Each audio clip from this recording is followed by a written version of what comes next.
Bienvenue à ce nouveau format de vidéo, les 5 minutes tips. Dans cette nouvelle série de vidéos, je vais te partager des tips photos en moins de 5 minutes.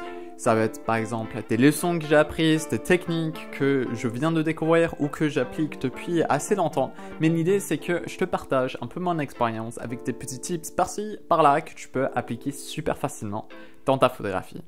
Donc aujourd'hui, on va parler de la mise au point manuelle et surtout comment moi je configure mon appareil photo Fuji.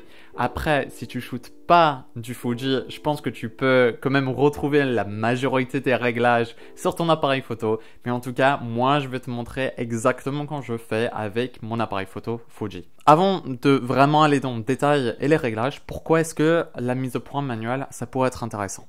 La première raison, c'est que peut-être tu utilises des objectifs vintage que tu adaptes pour aller sur ton appareil photo. Dans ce cas-là, les objectifs vintage ou les objectifs argentiques sont toujours mis au point manuel, donc il faut que tu sois à l'aise avec ça. La deuxième raison pourquoi tu pourrais utiliser la mise au point manuelle pour prendre des photos, c'est tout simplement que tu as peut-être un boîtier un peu plus lent, avec un autofocus qui peut-être rate son coup, par exemple.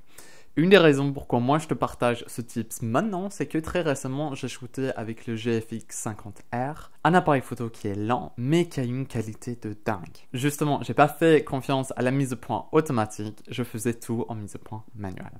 Et dernièrement, peut-être juste que tu adores cette manière de shooter. Tu viens de l'argentique ou tu as commencé par l'argentique, tu préfères cette approche plus lente et plus méthodique de la photographie. Allons maintenant tout de suite dans le détail. La toute première chose, c'est que je vais bouger cette molette pour me mettre en mode mise au point manuel.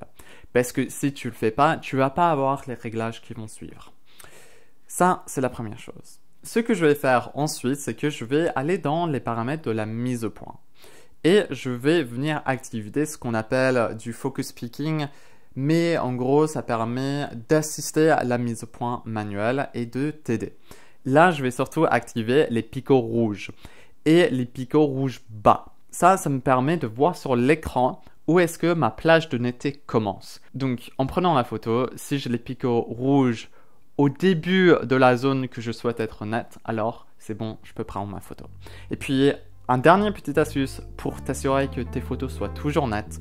Moi, j'ai paramétré le bouton à l'arrière de l'appareil photo pour faire un zoom et me permettre de vérifier la mise au point. Donc voilà, ça c'est les 3 réglages que j'utilise systématiquement pour m'assurer que ma mise au point manuelle est réussie, on va dire 85-90% du temps.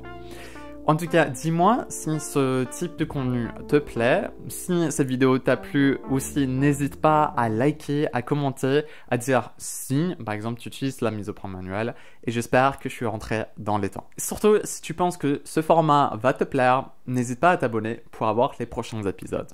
Sur ça, je te dis c'est tout pour moi et je te dis à très bientôt pour plus de conseils photo.